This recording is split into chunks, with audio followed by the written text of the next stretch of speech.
Hi everyone, this is Rohit from Lifestyle Mastery, and today excited to have Yuriy Zaremba, who's the CEO of AiSDR, which creates and sends personalized sales emails at scale. And once a prospective customer engages, it corresponds with them automatically, which automates the SDR task by managing both inbound and outbound communication tracks at 10% of full-time SDR cost. Welcome to the show, Yuri. Hi, thank you so much for inviting me, Rohit. Really appreciate it. Awesome. So you have had quite a journey. You've been in the Y Combinator. You've been an entrepreneur earlier. And how did you get your start in startups, and what got you excited in this crazy world of entrepreneurship? Yeah, so I think there are kind of a couple elements to it. First, my father was an entrepreneur, right? So I kind of saw this example in my life. But, and I always kind of had this notion that you get successful in life by owning companies, right? Yeah. But I was scared to start a company myself. So instead, I became a lawyer because for those of you who don't know, in a law firm, you basically can work your way to becoming a partner and then have like an equity Yeah. portion of the company, right? And I thought like, oh, this is a great hack, right? Like you can work and then become an owner. So like win-win.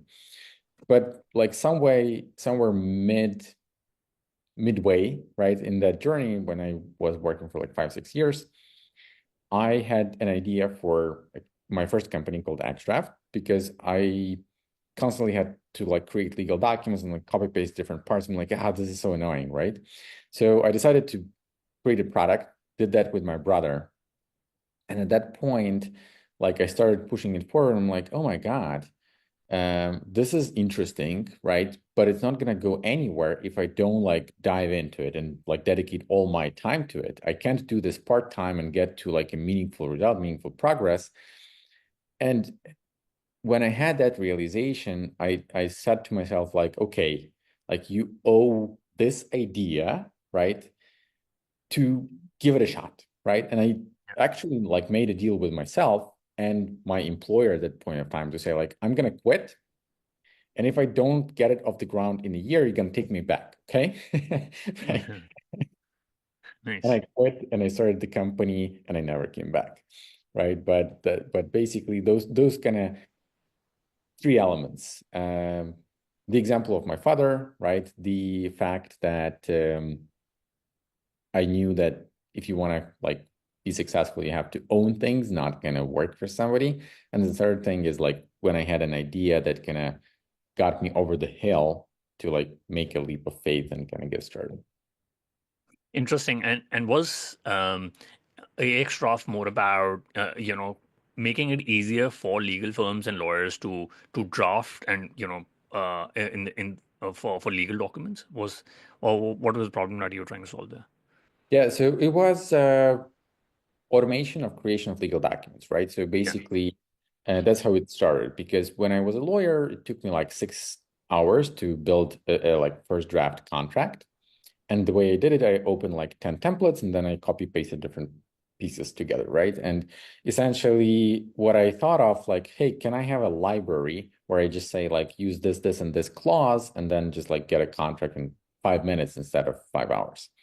So that's what Extract was about, and that's how it started. And then later on, through like many iterations and many years later, it turned into like a full cycle contract life cycle management solution where we could like create documents, send them for approval, collaborate on them, store them, search them. I can only imagine like what it would have transformed into now with the age of AI if we haven't solved it, right? Because what's happening now is insane, but that's a separate story. Yeah, I was coming to that. I mean, the AI firms in the legal space has become very competitive. So I thought your next venture would be around that. But you sold off the company in 2020 to on it. Yes. Got it. And how was the YC experience? I've got a couple of YC founders, but this you were on YC before the COVID happened, right? So how was the experience for you? Yeah, so I think our partner for in YC was Gustav Alstromer, right? And basically, he told me like you were lucky to be probably in the best two batches of YC right, Nice. that I remember, right? So our first one was in winter 2019. It was right before COVID. It was transformative, right? So we got in on a third application. The way I discovered YC was because I thought that this is like a school for startups, right? And you basically learn how to do startups. I was proven wrong on many levels, but it kind of changed the trajectory of my company, right? Because I'm originally from Ukraine. Yeah. Basically, I started fundraising in Ukraine, right? Then I fundraised a little bit kind of in Europe, but then I got into Y Combinator and I realized like what is it actually that people write books about, right? Like what is this venture capital? What is this kind of seed stage funding, Series A funding, this speed of iteration? Like the Silicon Valley has its magic, like you cannot deny it. And there is a distortion field that does not exist anywhere else on Earth, right? To give you a very specific reference point, in Europe for my first company, when I was talking to investors, they were like, this sounds interesting. Like we're probably gonna give you like $200,000-300,000, and like we could probably value your company at around like million, maybe 1.5 million. We give you like a lot of premiums, right? And then I go to YC, like I don't know, 2 months later, and they're like, how much you're raising? Like, well, I'm raising 1 million. Million? Like, why not two? Right? Like, what's your valuation? I'm like, 10, like 10, like why not 20? Right? And basically raised like 1.5 on 10 at that point of time. And which essentially was 10x compared to what I was offered in Europe with pretty much the same founders, same metrics, same customer base, right? And it was insane. Yeah, yeah, interesting. And what was your reason to sell the company in 2020? Yeah, so multiple reasons, right? The first thing was that we received a whole bunch of inbound offers, Okay. right? So COVID started and money became cheap, Yeah. and equity-backed companies started looking for things to buy, right? Mm. And we received, I think, like 4 inbound offers from different players in the space. And because I was an M&A lawyer before that, I'm like, this is a good time to sell, right? Like when you have multiple bidders, like you should monetize on that. And then the other element to it was that when I started Extract, I was like, we are gonna disrupt this like 30 billion legal industry. This is wrong, right? Like, the legal tech companies do not disrupt the legal industry because it's a separate kind of beast. And actually, what they are doing, they're fighting with other legal tech companies, which is like a much, much smaller market. And I realized that like 3 years into the journey, and realized that like you really cannot build like $1 billion company in this space just because the space is too small. Mm. And when I kind of put all of those things together, I'm like, great, like this is a great chance to kind of exit, right? And see what happens next. Correct. I mean, it's interesting you got this M&A experience, but do you think most companies should think about exit when they're getting incoming offers, or what should be the rationale when you're looking to exit out? That's a great question. And I think there is no like good answer. Uh, Okay. I think there are a few fundamental truths. First is that companies, like if you want to have good terms, so companies get bought, not sold, right? So you cannot say like this company is for sale, right? Yeah. Like, please buy me, right? Because then you're desperate, right? And it's like fundraising. If you say like, please give me money, like nobody's going to give you money, right? So don't do that. That would be kind of my first advice. And then when you do have incoming offers, then you have to like think, okay, do I have a plan how to make this company much more successful, right? Do I Yeah. have resources to make this company much more successful? And then, like, what do I want to do personally? Like, do I want to retire? Do I want to still hustle? Do I want to still like become a 1 billion-dollar founder? And then consider all of those things and then make your own choice. Something that I read just a couple days ago from Jason Lemkin that really stuck with me is that Yeah. he wrote a post saying like previously, when founders came to me with advice, asking for advice about like, should they sell, I used to say no, right? Like you always should like push until you win. But now I'm reconsidering it because sometimes that second good offer never comes.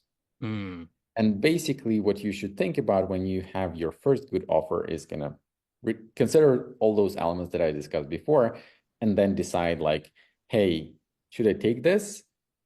Assuming that there will be no second better offer sometime in the future. Got it. Yeah, no, I think it's super interesting. Maybe also because, SaaS has had a hard time since 2021. We just had three IPOs, but hopefully with in 2025 we're going to have a slew of IPOs, and I hope the M&A market is also going to open up. But referring back to a previous point, there's been slew of AI startups focusing on legal. If you think the market is small, why are there so many AI startups in the legal space now? Because it's obvious and done by not lawyers, Oh, right? So basically, what we're seeing now in the AI space is very interesting in a sense that you have this tech guys, right, like engineers, going into industry they mostly have no idea about, yeah. adopting them with AI, right? Like, Mm. oh, like AI is gonna rewrite, like it's gonna write legal documents for you, it's gonna review legal documents for you, it's gonna take legal notes for you, like we're gonna fix it all, Gen AI, right? But then when they start selling this software to like actual users, turns out they might not be buying, they might not be willing to pay as much, they might be churning so often. Because when you talk specifically about legal software, what you need to understand is that people pay money not for legal advice, not for legal document, they pay money for sharing the liability, Mm. right? So basically, when I have hired like $1,000 per hour law firm on my $1 billion deal or even $10 million deal, when something goes wrong, I'm going to go and sue them, Yeah. and they will compensate out of their professional liability budget. What happens if a red line on my $10 million contract was done by AI and it was wrong? Mm. Will you sue the AI legal tech company? Will you sue OpenAI? Right? Like who takes liability for that? And basically all the current AI legal tech companies make this like really nice footnote at the bottom saying like, we bear no legal liability. This is just advice, right? Like don't take it seriously. And that Right. kind of evaporates most of the value of legal services for anyone other than earliest stage startup founders who like don't care, right? Mm. and and that's a much smaller subset. And kind of founders who are outside of law don't get that. Yeah. Yeah. Interesting. Interesting. And you moved on from the company, and now you build AiSDR. But why did you choose this market? And how did the journey start for you? Yeah, so I always choose to work on problems I know, right? Okay. So Yeah. basically, with legal, I knew law, so I decided to work on that problem. But after becoming a founder and basically being a founder of Extra for like 6+ years, most of what I was doing was sales, right? Yeah. Like selling founder led. Then when we became bigger, hiring salespeople, managing salespeople, hiring SDRs, firing SDRs, building campaigns, monitoring, iterating. And I learned a lot of stuff about that, right? And when I saw that with generative AI, you can create an email that is better than most of what I've seen many people writing. Yeah. And the thing that really like got me super excited was the fact that with Gen AI, you can have a perfect speed to lead, right? Like somebody signs up, like you instantly reach out with a nice personalized tailored email. Somebody responds, you instantly engage in a conversation, right? And that kind of speed to lead makes a difference between a lead converting and not converting, right? Like up to 40% higher conversion rate if you engage in less than 10 minutes, right? And with AI, that became possible. And when I realized that, I'm like, this is great. Like I still have it in me. I have experience. This is a disruptive technology. I know this space. I'm going to go and build a new company. Got it. And you again choose Y Combinator for your seconds. Yeah. Always, right? So like I had a network of investors who I can like go and raise money, but I just love that community so much, and the network and the power and the investors.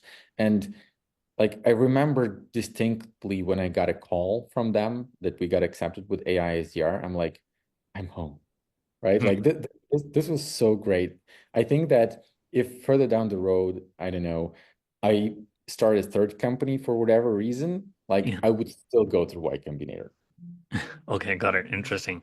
And before the call, I talked about how I've been into sales, BD partnerships. But even if you're at a VP sales role and you're getting in very early in a tech startup, you're doing a lot of SDR work just to understand, about who your customers and ICP. And there's a lot of concern about AI replacing sales roles. So, how do you see AI impacting sales jobs, and what sort of new roles might be merge as AI tools like ASDR would advance? Yeah. I think first of all, nobody knows a good answer to that question right now. We're all just kind of like guessing all over the place. But my short-term kind of assumption, right? Like what's going to happen in the next, I would say like 12 to 18 months Hmm. is that the pure kind of SDR role will be distilled to a cold call focused role, which will Okay. basically there will be two types of setup. Setup number one is an industry that is kind of very cold call intensive, right? Or it's important for them because there are a lot of voice agents, but if you talk to them, you get like it's not there yet, right? Yeah, it's not. So basically you will have AI SDR reaching out via like email plus LinkedIn plus maybe some other channels. And then it will score like highest engaged leads. And then we'll give you a call list with like validated, like pre-validated, like maybe pre-called numbers. You will give them a call to get them over the finish line. So that's going to be scenario number one. And then scenario number two is going to be basically a full cycle AE who is still Yep. doing their own rounds, but then kind of an AI SDR running hand in hand in them with them, making sure that they don't have this asymmetric kind of curve of oh, I'm building pipeline and closing deals, I'm building pipeline and closing deals, Yeah. right? And it's more kind of even because AI SDR is working full time kind of on the back end. People will still be closing deals. Like that, this is going to be, I think, the situation for the next 2 years, maybe.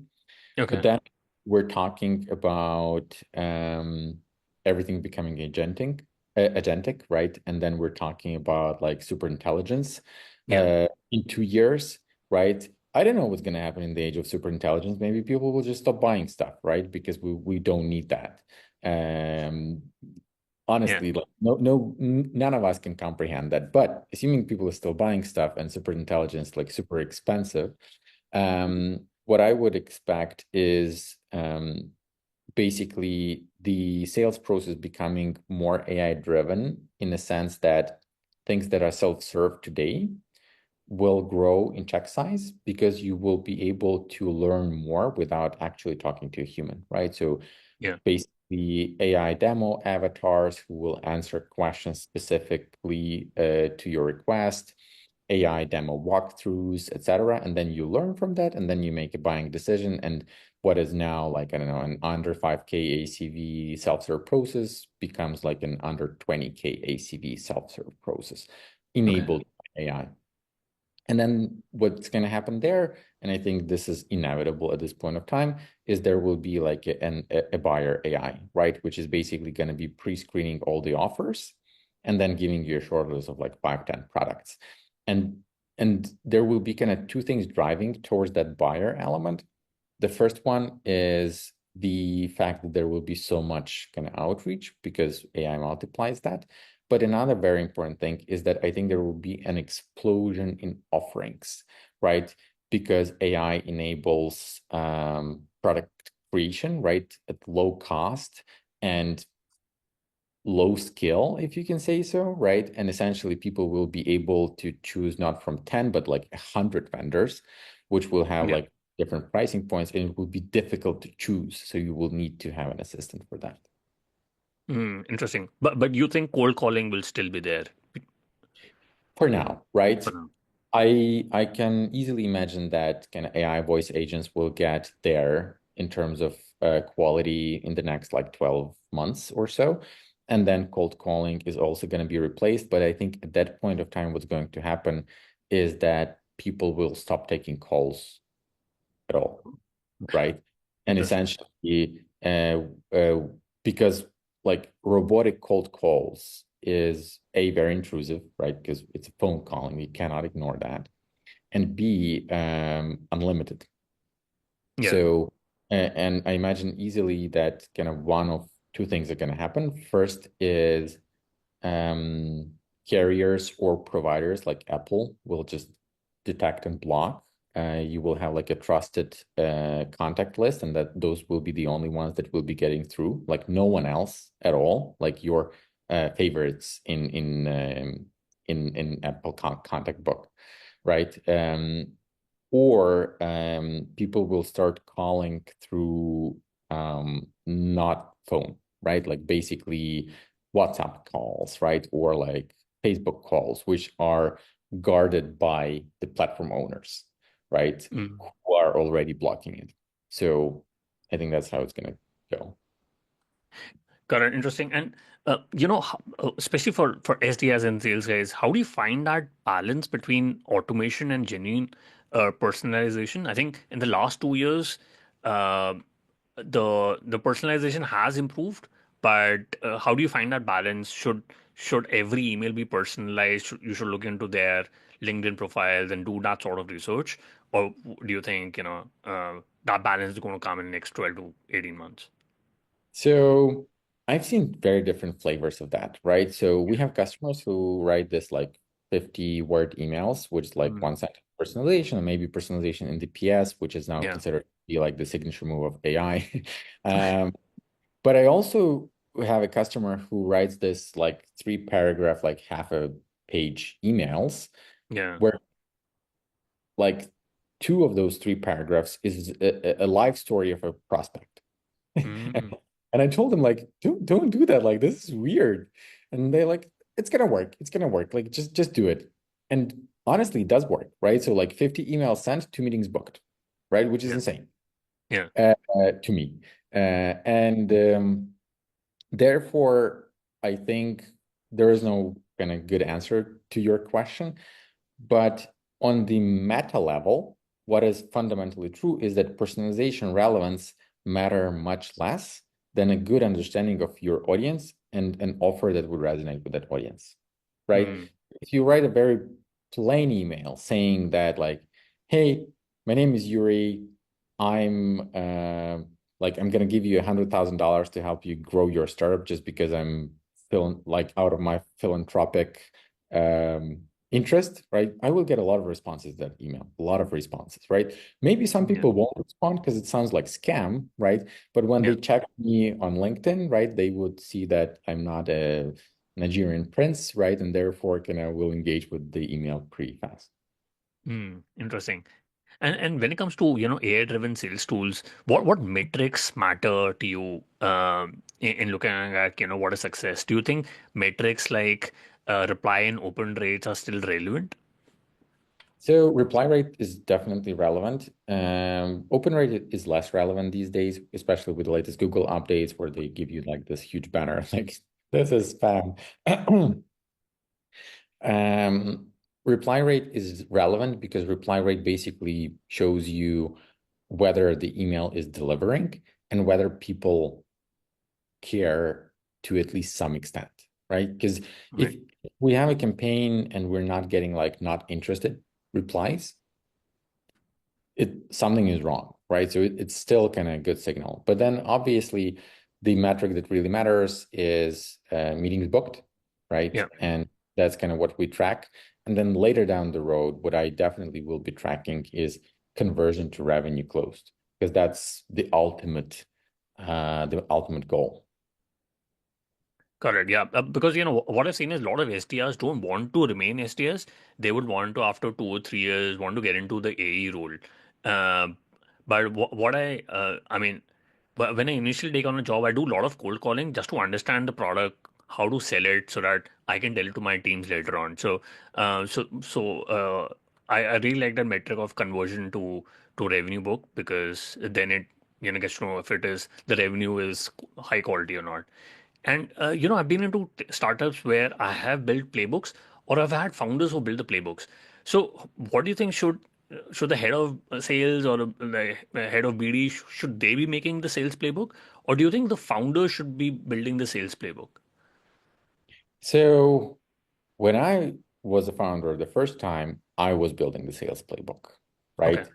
And I think there is, as with most things in startups, there is iteration and evolution, right? I think the sales playbook should come from someone who has the most experience selling this, right? got it.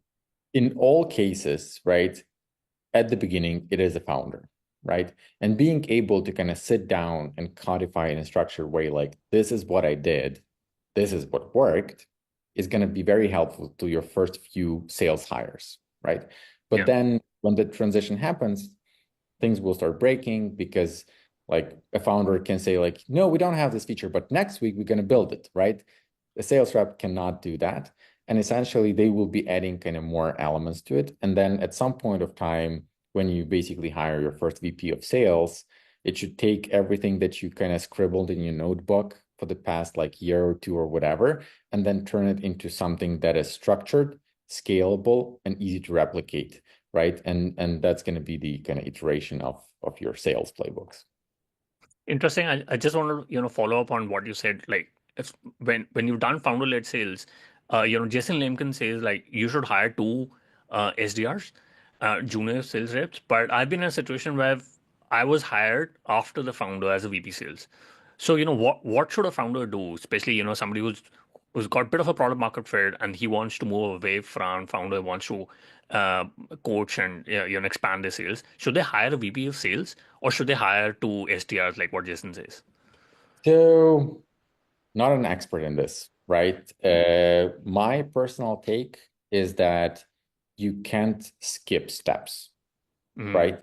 So for example, if you've been doing founder-led sales and now you have hired a VP of sales who is hiring sales reps and training them, how would you know if that VP of sales is doing a good job or not? yeah. If you never did that yourself, right? Mm, If you never kind of tried to train, transition, etc., right? Potentially, right? You can find like a stellar person who knows much more than you do about everything and just like gets it right immediately. But I think it's very difficult to do in if you're building things that nobody else did before, right? yeah. And even if you're hiring like, or especially if you're hiring from like an incumbent, right? So I imagine companies in my space would hire like a VP of sales from like Apollo or Outreach and would rely on them to like figure things out. But their experience is completely irrelevant because potentially when they came in, they had like the power of the brand behind them. They had Mm, this like sales and marketing machine just like feeding them leads to figure things to like close them. And then they come to your startup and none of that exists, right? yeah. Are they equipped to figure it out for you? Unlikely. Yeah. Interesting. And especially for, this is for SDRs and A's. Well, A's especially, if what are some of the ways if you can increase urgency in a deal cycle? So different things, right? I think ultimately it kind of boils down to talking to your customer and trying and feeling your customer, like what matters to them. Because there are simple tricks like promos, being Yeah. honest that like you have to hit your goal, and basically being flexible with like billing start date, or giving them like a free month or like the usual tricks of the trade. But there are some fundamentally kind of interesting things that you can only learn through deep conversation with your champion, right? So Yeah. a very good example that I have from my kind of previous company is we had a deal with an insurance company in Canada that was stuck for, I don't know, like 6 months. Okay. And then I follow up and I follow up, and it's basically always, oh, sorry, like we're still reviewing, we're still reviewing. And I'm like, and I need to close because it's like end of year, the usual thing. And I ask, I like remove all the people from the copy, right? And I just like reach out to like one person who I know likes me the most. And I'm like, who can I talk to fix this, right? Like, who can I talk to like sign it this month? And she Interesting. gives me the name and the email address. And that's a person who I have never ever talked before, right? So there is like a key stakeholder in my deal, right? And I never spoke to them. And I email that person and I tell basically like, hey, my name is Yuri. Like I'm the founder of XDraft. We never met for some reason, but like I really need this deal signed this month. And I want to talk to you to understand what I can do to get this done. Like, here's my cell. And she Hmm. called me and we have a call and like we jump on a call, we click instantly. And she's like, actually, like the biggest problem that I'm concerned is like I'm afraid that you give us this limit on documents, and then if we go over, like my entire like software, my entire kind of process is gonna stop because I will be relying on your software to generate all my kind of insurance documents, and I don't know exactly what will be the number of insurance kind of policies I need to generate next year, and my kind of estimation and projecting department is still figuring that out. And I'm like, glad that you mentioned, right? Let me put this one sentence saying that, like, if you go over, I will never stop basically the billing, the processing, and then in the worst case scenario, we will charge you for overage. But if you renew, if you renew for the next year, we will ignore any overage and then just renew for the kind of amount, for the increased amount kind of for the next year. And like, you could do that? I'm like, of course I can do that, right? I'm a founder, right? I can Yeah. decide anything. And we signed like 2 days later. Nice. So there is no way to kind of do that, something like that, until you like drill really into the details of what's the problem. Interesting. So the champion got you connected to the decision maker who's not there in that meeting earlier. Interesting. Yeah. Not just to the decision maker, to the blocking decision maker, To the right? Because blocking. Yeah. there were like 10 people and everyone has signed off except that one person. Mhm. Interesting. And especially, when it comes to sometimes, closing that deal, reps would discount. So my question is, should reps be discounting? And, when is it appropriate to discount? I think it's a question of the like company policy, right? So we discount sometime, right? But I wouldn't say that we discount, right? So again, we never discount, but we give more volume, right? So essentially, there is one of my favorite concepts in negotiations. You should trade items of unequal value, right? Yeah. So essentially, for you, the true value is dollar amount of ARR you get from a contract, right? Yeah. For the customer, the item of value is sometimes the dollar amount, but sometimes is actually what they can get out of the system. And you can say that, yeah, this costs like $1,000 a month, right? Or $10,000 a month or 100K a year. And they're like, I don't know. And you can then say, but if you sign this month, I'm going to give you like 2x the number of licenses, right? Because licenses cost zero on your end. It's just like clicking 10 buttons on the kind of admin side of the software, right? Or like, I'm going to give you premium customer support, and that's just name because everyone gets the same premium 24/7 customer support. Or I give you something else, right? So discounting is simple, right? Too simple. And I would usually advise against it and try to find the way to trade these items of an equal value. Like, what can I do that costs me zero, but will be valuable for a customer? Got it. Interesting. And we've had companies like HubSpot who focus on SMB. I think SMB works, but when is the right time to move into enterprise?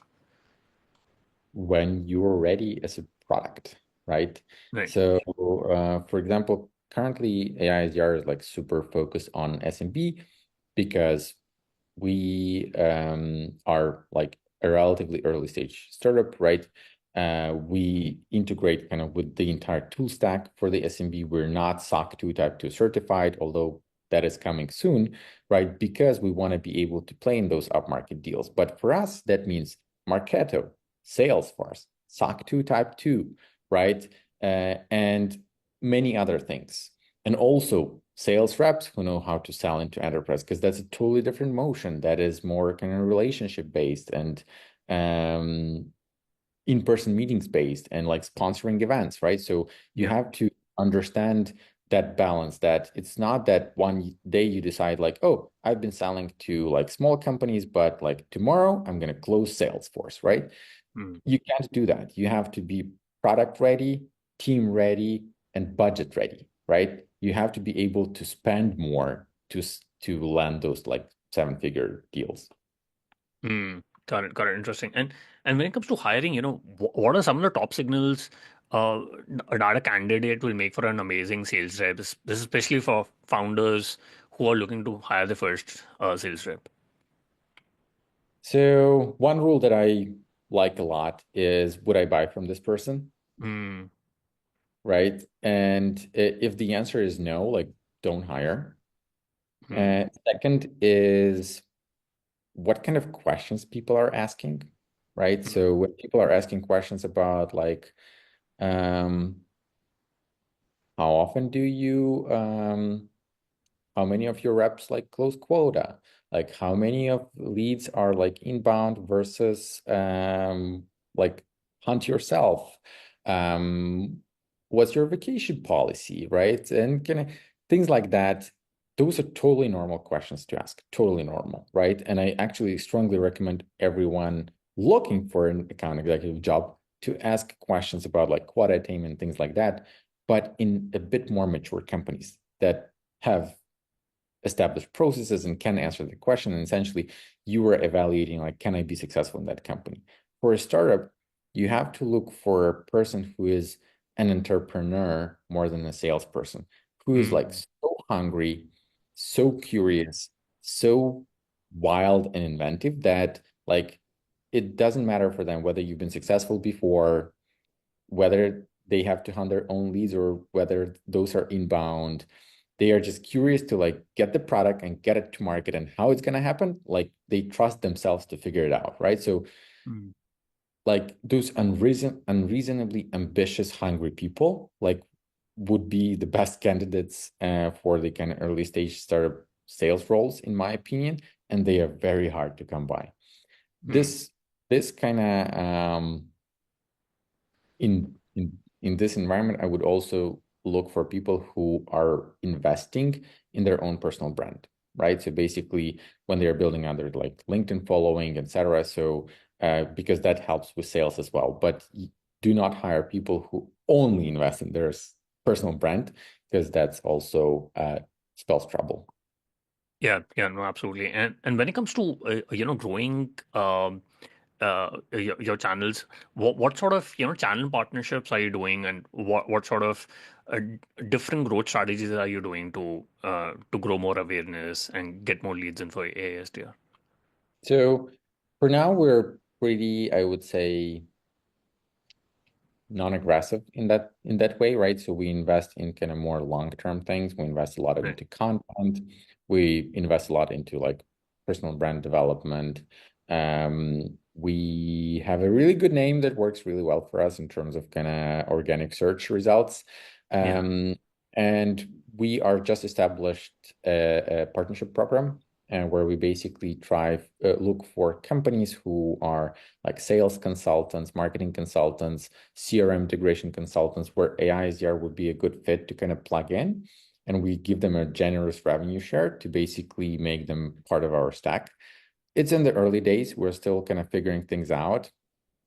But I think this is going to be a big element of what we're going to be doing in the future.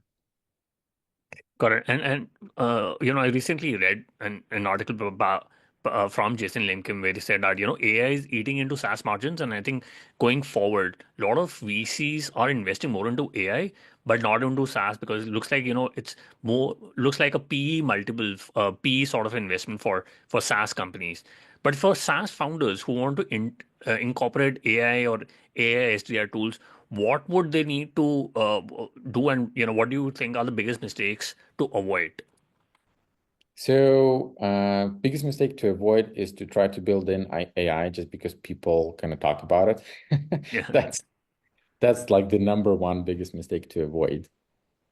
And then in the end of the day, you have to look for actual added value for the customer, right?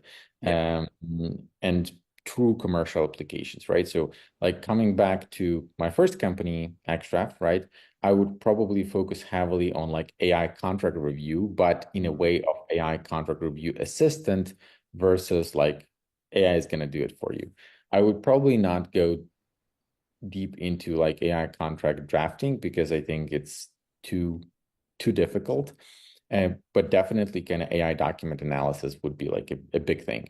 And I think there is something like that in every business.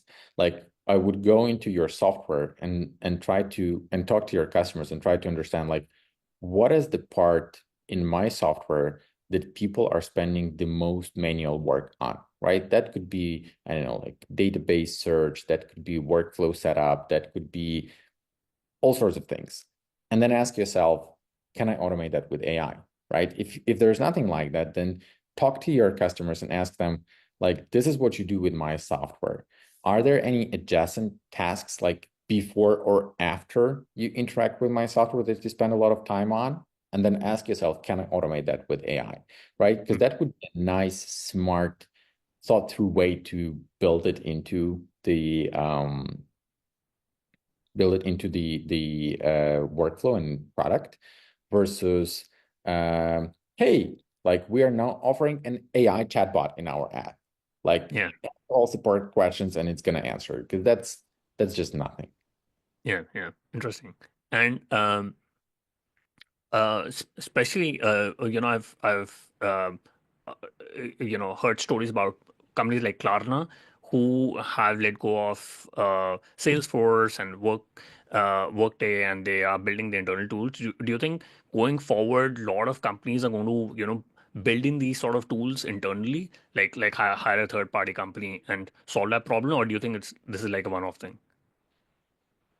So I have kind of two conflicting opinions on how I'm undecided yet, right? So on one end, I believe in what I mentioned before, which is the AI will lead to explosion of micro products, Yeah. right? Where basically it will be so easy to build a product that many people will be building their own products, including companies building their internal products, right? Like it makes sense. I think we're going to get there pretty soon.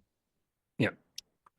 But then I also think that fundamentally there is more value to existing kind of market leaders like Salesforce than just the software itself. And at this point of time, that value is a whole stack of sales professionals who know how to use it, right? And that is Right. true for Salesforce, for HubSpot, for many, many other tools. And then once you kind of start building your own stuff, that then it means that you basically are complicating the onboarding curve for the people, right, who should be using that software. And maybe it's so intuitive, it's not a problem, but it's rarely the case. Hmm. So I don't know how it's going to play out. And kind of what Klarna did made a lot of noise, but I've also seen many cases in the past where there was a lot of noise. And then like 2 years later, like that was a mistake. welcome back, Salesforce, right? Yeah. So Yeah. I would not be surprised. Got it. Got it. Interesting. I quickly want to do the top three. What's your favorite business book? I think that would be Tools of Titans by Tim Ferriss, Yeah. because it's not a business book. It's an a collection of very short notes and conversations and advice from top businessmen and or top leaders in different areas of business. And something that always kind of surprises me about this book is that I have a question, I can just like open it and I'm like, oh, that's a good answer. And then the other thing that surprises me is that how many things from industries outside of tech, outside of B2B, outside of entrepreneurship are actually really applicable and useful when you think about entrepreneurship and B2B tech, right? So this kind of Mhm. cross-referencing, like I just love it. Yeah, no, absolutely. It's also one of my favorite books. And what's your favorite online tool, anything other than AISDR? So I use a lot of different AIs for obvious reasons. Yeah. So I use Claude and I use ChatGPT, uh, and am still undecided. So I don't have like a favorite AI currently, but I use them every day for like a lot of different things, including their like desktop app to basically assist me with different things on a regular basis. And I'm also a power user of Loom. I record like videos very often. Got it. Got it. We'll put that in the show notes. And, if you could go back in time when we started at Extra for ASTR, what is the one thing you would have focused on or done things differently? Yeah, so with Extract, I would have started with Y Combinator versus Hmm. like suffering for 2 years and then getting into Y Combinator. With another thing that I fixed in AiSDR versus Extract was starting in the US, right? Because with Extract, I had this concept that you can start in your local market. For me, that was Ukraine at the point of time, then scale international. Like that's a lie. Like you can't do that. It doesn't apply. Like it's like starting from the scratch from day one. With the ISDR, I think I would like there will be definitely mistakes in retrospect, but we did a lot of things right. I think some of the mm, I'm just trying to like think what is the one thing that I would fix.